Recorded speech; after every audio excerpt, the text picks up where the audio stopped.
Today I want to talk about planting clover for grouse. I know, most people they plant their clover for deer food plots, but man, the grouse love this stuff. I don't think I've ever shot a grouse in the last 40 years. That they didn't open the gullet and there wasn't clover in there and generally some type of berry. But we bought the property up here, north of Two Harbors. Got really low pH, so planting regular food plots, come up and then it just grays out and peters out and dies. But I've been planting clover in lots of different varieties.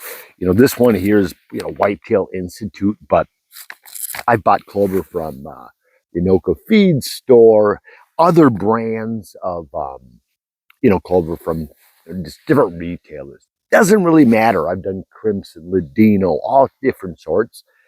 And it just grows like crazy. Behind me is basically a small clover patch that I planted, and we had snow up here yesterday, and it's pretty much done for. But what I noticed was because this plot is right by our cabin window, every day I'll watch. And there'll be 1, 2, 3 grouse, sometimes 5 grouse.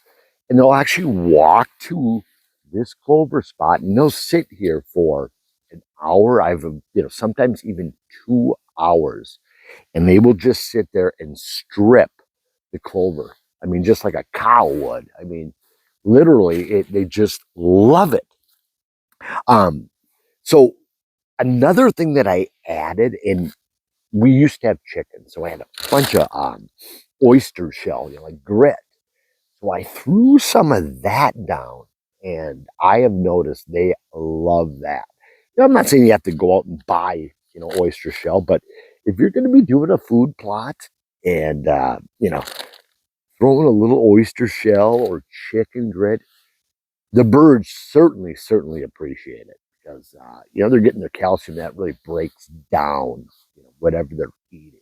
So, but what I do is up here, I'm trying to raise the pH of my soil. So I'm always buying pelletized lime and putting it in my spreader. But what I've recently done is I combine the pelletized lime and the clover seed together. Clover seed is very small. And one thing I do like I said, I don't really have a huge preference for any manufacturer or whatever, but I must say I like this Whitetail Institute because they color their clover in blue and yellow. And when you're seeding, like a lot of times I'll just, put it in my hand and do like spot seeding. And with this stuff, you can see where you've already tossed it. When it's brown, natural color, you could be tossing seed kind of on top of the seed you've already, placed down in the ground. So that is definitely a bonus. I do like that.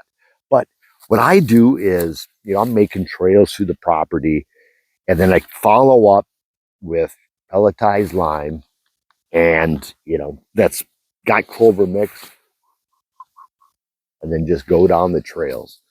And it seeds quick. And one thing about clover, you can plant it in the spring, you can plant it in the fall, the winter. A real interesting fact that I just learned is a clover seed can be like dormant, like down in, like in the earth for up to like 50 years. And, all of a sudden it gets exposed to, the proper, moisture, temperature, it can grow. So toss them out. Obviously the ones I'm doing right now, they're not going to grow because it's already died out, but, behind me.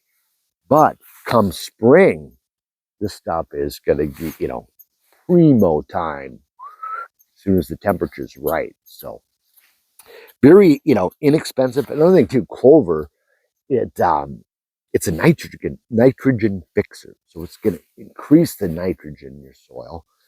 Another huge thing is I don't mow it. People mow it and stuff. I just let her buck because it has, nice flowers that the bees love, whether it's crimson clover, ladino clover, white, yellow, it doesn't matter.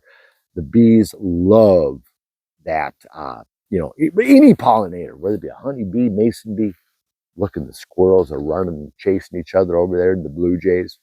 But yeah, I would say if you want to get into food plots or plant something that's going to benefit wildlife, whether it be grouse, deer, rabbits, start with clover because it grows in low pH, shitty soil, and it's relatively inexpensive. Like this bag, the seeds are small, and this is a 4-pound bag, plants up to a half an acre. And I actually used a bunch already from this bag in my backyard because it grows great in your backyard too. And with the 2 dogs, they tear up the grass and shit. And the clover, it really, the roots go deep and it really kind of hangs tough. I mean, better than grass.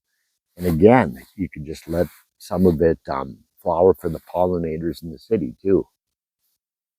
And then all those darn blue jays over there. But yeah, clover, like I said, I don't really, you know, they all kind of work as long as you're buying from a reputable source. But I do like that imperial whitetail just because it is colored.